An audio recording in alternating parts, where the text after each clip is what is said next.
Hey folks, it's Tom, your Frugal Prepper. I'm back here in the shed. So I kind of found a way to handle these Ryobi lithium batteries. Now, these batteries, if you run them too low and then let them sit and the voltage gets too low on the cells, they will not charge anymore. And you can take the little screws out of them, open them up, and then I use a little AC adapter like this to put a little surface charge on the cells, and I just touch the wires to the terminals just for a minute or two, and then put it in the charger and it'll charge again. But it gets annoying having to take them apart all the time when they do this. So let me show you what I found. So here's a battery. It's flashing red slow. It says it's bad.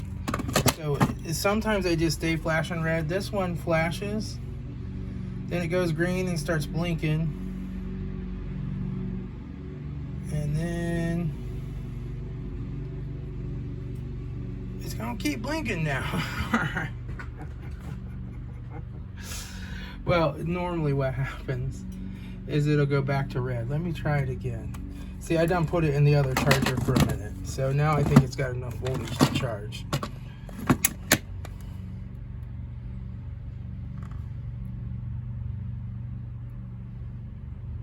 And then normally it'll come back, it'll blink. There it goes. There it went. Now it's back here and it's blinking red, saying the voltage isn't quite high enough. It's right on the edge, right? So we take this battery out and we put it in the Pong Tao charger, and it charges all day long. It doesn't care how low the voltage is. It'll charge that puppy. So I've gone through all of these little batteries here, were bad ones that the voltage got too low on.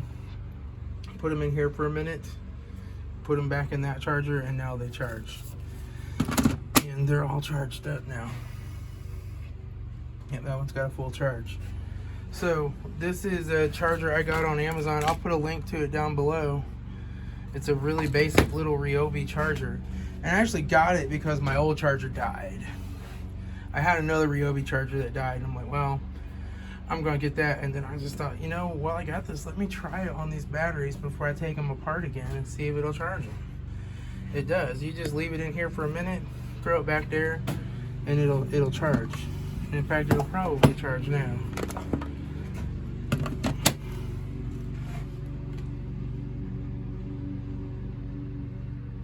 Let's see if it keeps charging.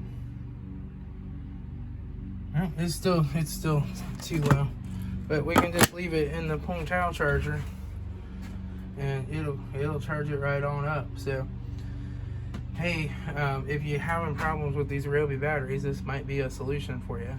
I don't know. This isn't UL listed or anything, so I won't leave this one plugged in if I'm not around to watch it.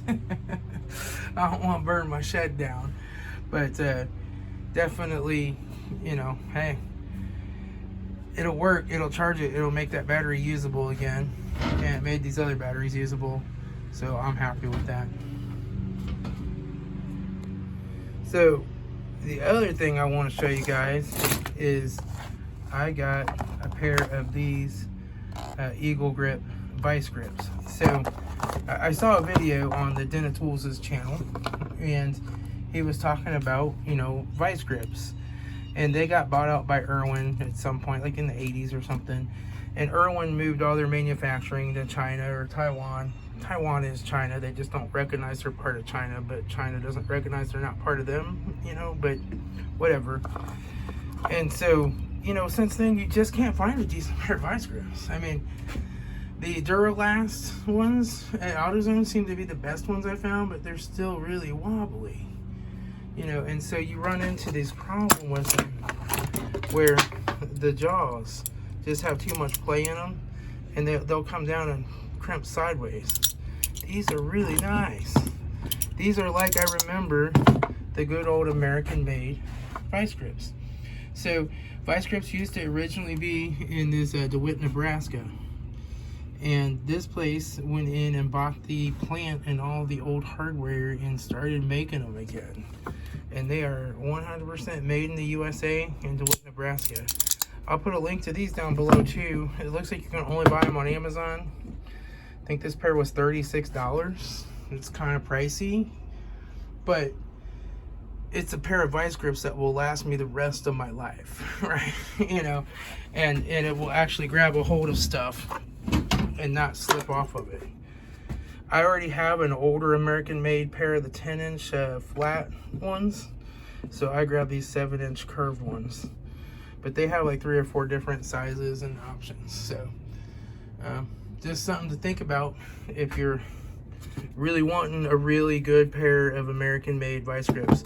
You can also buy these from the Snap-on truck with the Snap-on logo on them, according to the Den of Tools channel, and they're like $70-some on the Snap-on truck. Or you can just buy them direct from the plant, cheaper. Of course, if they do break, you probably have to get them warrantied by the actual plant. So then, you know, you can't just take them back to the truck, right? That's what you're paying for when you buy Snap-on. Since 1950, Malco has been manufacturing better ways to get the job done. Eagle Grip is no exception. Eagle Grip locking pliers are made in DeWitt, Nebraska, where fine quality hand tool manufacturing dates back 100 years. We take extreme pride in the craftsmanship that goes into every Eagle Grip tool we manufacture. Anytime you're not 100% satisfied with our product, return it to us and we will repair or replace it. Nice. Nice. Eagle Power. Eagle Power. That's what we're talking about. We're talking about some Eagle Power. I really like these. They feel just nice. Heavier duty metal, riveted tight. They are just a nice pair of vice grips, just like my old ones that I had that were original made in America vice grips. So while we're out here, we'll talk about gardening just a little bit and some of the changes I'm doing this year. So I've grown snowbird peas before. I have some Asian peas in there too that are an heirloom, which I might grow those. Those were fine too, but I had these, so I planted these. And you know, these snowbirds, they're not really a shelling pea, but you can let them grow full size and shell them. But I have better shelling peas that give you more peas per pod. But these are really good to pick young and throw in your salad, just the green part. So I planted a 10-foot row of these yesterday. So, and then I guess I just got some of these 4 for $1 last year. I think I actually got them on clearance for like 5 cents a pack. But they're just some variety radishes, so I planted a little bit of those. This is some mustard spinach. It's also in these little variety packs for 25 cents. That might be empty. No, it's got like 2 seeds left in it. But these little 25-cent packs, I don't give you much seed. But like I said, I usually buy these on clearance at the end of the year for like 5 cents a piece. Or if I can catch Ace Hardware at the right time, they throw all their seeds away at like sometime in June. So if I can catch them at the right time, they'll let me go back to the cart where they throw all the seeds at before they put it in the dumpster and take all I want. Last time they were like, well, I was looking for some seeds, and they're like, oh yeah, we just cleared out the display. They're like, getting rid of them. Like, they're still back there in the cart. And I'm like, oh, okay. They're like, you can take all you want. I'm like, do you have some bags?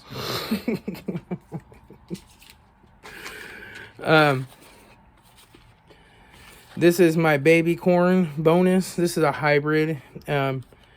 This is really a good corn. So I like the Asian style corn, you know, the little mini corns that they give you in like Asian cuisine. I love those, and they're actually fairly low carb when they're picked really young like that. And they're pretty good for keto, except to buy them canned at the store is really expensive. So these are like $4 a pack, and I don't know how many, there's 200 seeds in a pack, but you plant them in rows 2 inches apart at 1 inch of spacing. So I went through like 300 seeds planting 4 10-foot rows last night. So, but you harvest them in like 30 days. The little ears will be like 2 to 3 to 4 inches long, and you harvest them. You open them up, and then you chop them up into like 1-inch pieces, and then you can them, and then you have them. So it's a lot cheaper you get 3 or 4 ears per plant. So, you know, you'll get, you know, out at 300, I'll get 900 to 1,000 little mini ears. So, but I did order, I found somebody else that has a baby corn that's an heirloom, and they were in California. So I did order some of those, and I might try growing some of those this year too, because this year they're out of these. They don't have any more to sell, which is annoying. Luckily, I had 3 packs left from last year. So, that's, if I can get heirloom, then I can just grow my own seeds. And the heirloom is great as a baby corn, but if you let it grow to full size, it makes an excellent popcorn. So I can save the seeds that I want to save and use the rest as popcorn. It's a bonus. We'll see how it works. My Blue Lake pole beans, I got those planted. I got some spinach. I don't even know what kind this is. America.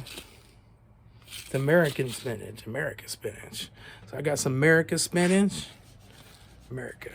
All right. This is my favorite lettuce, the Grandpa Admire's Butter Crunch lettuce. Really good stuff. And it's an heirloom, but lettuce, in order to get it to seed, you have to let it overwinter. And then it comes back the next year, and it grows another lettuce head, and it grows a big seed pod out of it. But it won't go to seed that first year. But you get like billions of seeds. So maybe I'll try that. I don't know. I've never done it before, but maybe it's worth trying. Yeah, I got my celebrity tomatoes, some assorted different pepper plants that I bought as plants. And then I got my cucumbers downstairs. I don't have them out here, but they're a national pickling cucumber. So I've always used the Boston pickling cucumbers, but the last 2 years they've died. They've died early, and they just die. I don't know what it is. The national pickling cucumbers, I believe they are an heirloom. I'm not 100% sure, but they're supposed to be highly disease resistant. So I'm hoping maybe they'll do a little bit better. And they're a small cucumber too.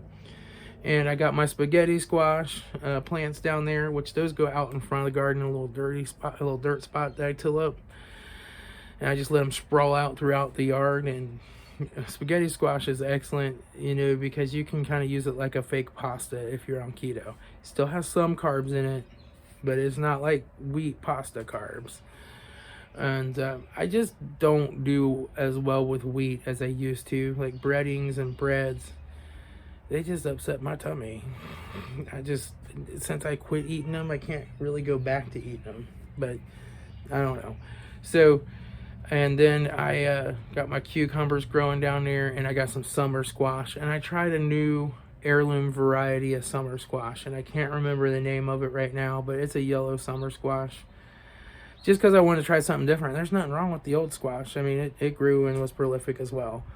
But I figured, try something different, see what it's like, see what grows in my garden, you know. I always have more squash than I need, so, you know, we'll see. But other than that, everything's going well. You know, I hope to have the baby corn out in 30 days, the radishes out in 30 days. The lettuce will probably be finishing up in about 30 days. I might plant, you know, 2 weeks from now, some extras to kind of rotate that out, you know, as long as possible. But once it gets into July, that lettuce will just bolt like that. So, you know, I'll just have to wait. But, we'll see. We'll see how it goes. I got the fence all done, and I need to come up with some kind of a gate, but I need to get the electric fence put back on. So I'm going to be using these to go run the electric fence wire tonight. And other